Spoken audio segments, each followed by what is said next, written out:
Allegiance. I pledge allegiance to the flag of the United States of America and to the republic for which it stands, one nation under God, indivisible, with liberty and justice for all. In front of you, you have the minutes from November the 24th. You'll take a look at them, see if any additions and/or deletions. If not, I'll entertain a motion to approve. A motion to approve the minutes as printed. Motion's been made. Is there a second? Second. Properly seconded. Any other discussion? Seeing none, I assume you're ready to vote. All those in favor signify by saying aye. Aye. Opposed? The minutes carry. At this time, we'll turn it over to Brent for a historic commission and common design review board case. Thank you. Only case today is D06 2025. That's the application of the Immaculate Conception Church and School with the agent of Lisa Meeks. The reason for the request, and I will briefly read from the reason. It was sent out in the materials on Friday, and you also have it in your packet today. But Immaculate Conception School would like to add 2 modular units, each containing 2 classrooms and 2 restrooms to the rear of our current school building. This will total an additional 4 classrooms to our campus. We currently have 3 portable classrooms in the rear, and this will total 5 portable units. These units were built in 2021 and utilized by the Wilson County School System for 2 years while they completed renovations to existing facilities. We would like to purchase these units. However, we would like to seek approval of the Common Design Review Board prior to transferring the non-refundable funds for the purchase. Upon the approval of our outline plan, we will provide all necessary documentation to include a full site plan to the Regional Planning Commission and all other necessary agencies. We're asking for approval of placing the modular units on our campus prior to spending thousands of dollars unnecessarily. We're currently working with Pam Powell, who has provided a preliminary site plan and preliminary renderings for the proposed additions. And this property is located at 1901 Madison Street. It is highlighted in your blue on your screen, and the property does fall in the Beach Haven Barksdale subdistrict of the Madison Street corridor. First shot is looking into the entire school campus. The campus is in the center of your screen, bordered by McDonald's on the east and Madison Street on the south, Malibu Drive to the west, and then Malibu Apartments on the north. From this angle, the 2 modular units will be placed to the rear, as I'm showing on the screen. And then one more angle looking from the back of the school back toward Madison Street. Again, the 2 units will be placed back in this area at the rear of the building. And then one more angle just closer in with Madison Street in the distance. Next shot is just looking straight down on the entire campus. Again, Madison Street to be the bottom of your screen. The 2 units will be placed behind the current school building. And then next is the preliminary site plan. Again, showing those 2 units. They will be 24 by 64 metal portable classrooms. And it does show some additional parking in the front as well that will be part of the full site and landscape plan when it comes in. Next few slides just show the metal portables that are being proposed and their location. This is looking back toward Madison Street with your back to the Malibu Apartments behind it. And then one more view, again showing the relationship to the school where they will be placed, and then the 3 other portables that are already on site. And the only staff comment is site landscape plan approval is still needed, and I will answer any questions of the staff if there are any. Does anybody have any questions for Brent? Thank you, Brent. Seeing none, we will now open the public hearing for case DO-6-2025. Is there anybody that wishes to speak in favor? Please come forward, state your name, and you'll have 3 minutes.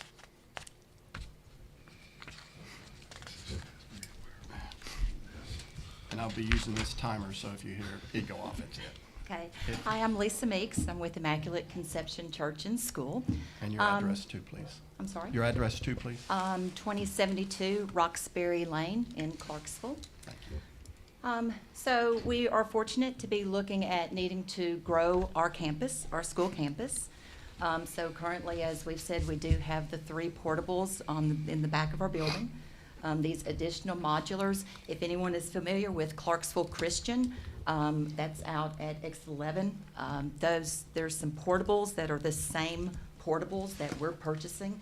They also were purchased from the same company. They were utilized in the Wilson County school system. They were the same lot of modulars that they are using at Clarksville Christian. I can say, and I'm not being not trying to be rude or tacky, but we do have the portables on the other side of Madison Street there at Barksdale, and I can assure you ours will not be visible from Madison Street, and we do care about the beautification of our school. We do care about the appearance because we want children to come into these portables, so I can assure you they will be very visually pleasant. So we do ask for your consideration and approval for our expansion. I got a Thank you. question. Does anybody have any questions for Ms. Meeks? Yes, ma'am, go ahead. Hello, Ms. Meeks. Thank you for Hi. coming forth. How many students will each portable hold? So each classroom will hold 25 students.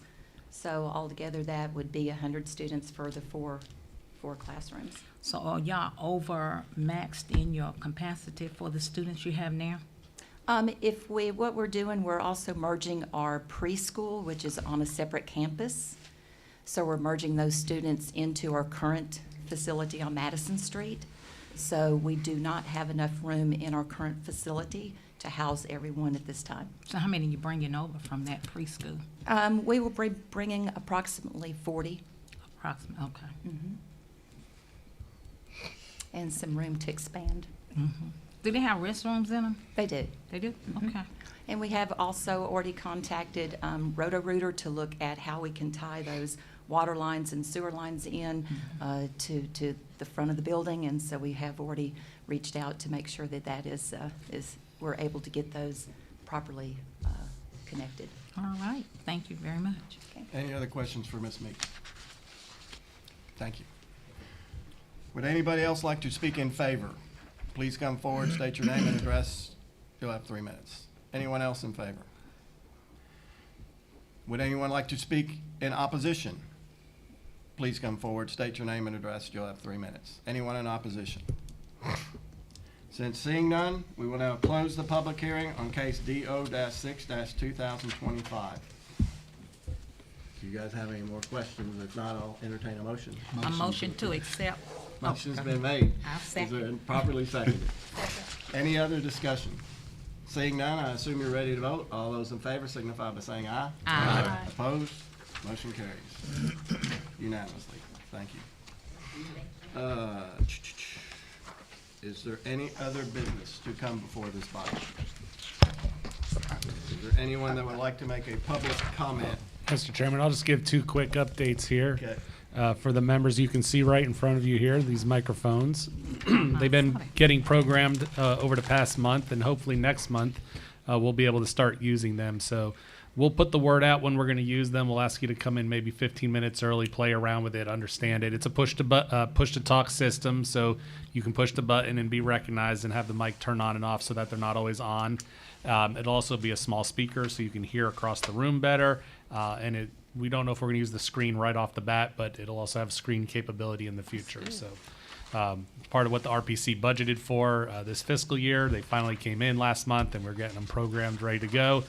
We can get rid of all these wires in front of us because they're all battery operated. So looking forward to that. Also, we met with City Legal last month to go over the ordinance part of the historic and the downtown guidelines. I think we got to a good point. We got some changes to make for the consultant, and then we're going to have another open house January, February timeline as we get towards the final draft of updating that. We had dabbled a lot with how do we change the board? Do we keep the board? Do we make 2 different boards? Do we change the boards? I think we've settled on keeping the Common Design Review Board, just calling it the Design Review Board in the future.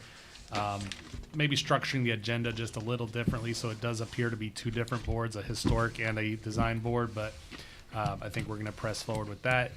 Change a few of the rules, throw in an appeal process that we don't currently have, so that we have an extra step before things maybe have to go to the court system. But we're working through that with the legal department, and we'll get that to y'all end of quarter one next year. That's all.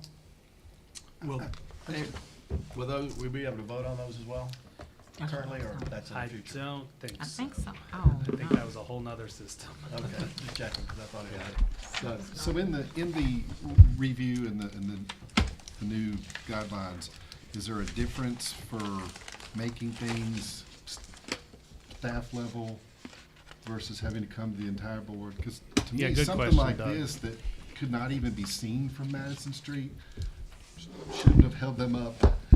I don't know if this specific example, but there is a better matrix in the newer guidelines that would show when things do go to the board, when they go to the staff, when they don't require review at all. So there is a matrix that you just go down, what am I doing? And you look for the check in the box. So we'll definitely share, that'll be part of the review in the spring when we get that out. And hope you look at that, because charts make things a lot easier to understand. Any other questions for Mr. Tindall? I'm just gonna, Yes, ma'am. so these would be kinda like the ones at the council, where when we yes, vote, our but votes will show up on. We don't have a voting system. don't have a Yeah, we voting don't, system? that's a whole nother Oh. software that we don't have yet. That may be Oh. something for another year, but this will at least allow for you to, it'll blink so you can recognize who's the next one up to talk and all that. And the mic will be red when you speak. I think red, Oh. maybe green, I forget. And then it'll be, the chairman will be able to turn on and off that mic. We're gonna put one up there for the public, so that can be turned on and off automatically without having to tell people to stop. So there's just better functions in it. Honestly, you remember being down here for city council, having to pull the mics everywhere. This will be a lot easier to move around. Well, it's better than what we have. Absolutely. Yeah. Thank you. Any other questions for Mr. Tindall? Well, I'll just add one more thing. The city, that voting system is a city program they did themselves. So it works with those specific mics, and it's a program the city wrote themselves. So these aren't the same mics. They don't even make that system like that anymore. So we could look at that for the future, but it does have some buttons to do that. Okay. All right. Thank you. Our county ones vote as well. Yes, ma'am. Just off topic, but could we get an updated list of the members on here and the expirations? Yep. Yeah. Yep. Just Any other questions for Mr. Tindall? Would anybody in the public like to make a public comment regarding the agenda? I just want to say thank you. Thank you for coming. Any other business? Seeing none, I will entertain a motion to adjourn. Motion to adjourn. Motion's been made, it's seconded, and properly seconded. Any discussion? Seeing none, I assume you're ready to vote. All those in favor signify by saying aye. Aye. Opposed? We're adjourned. Merry Christmas.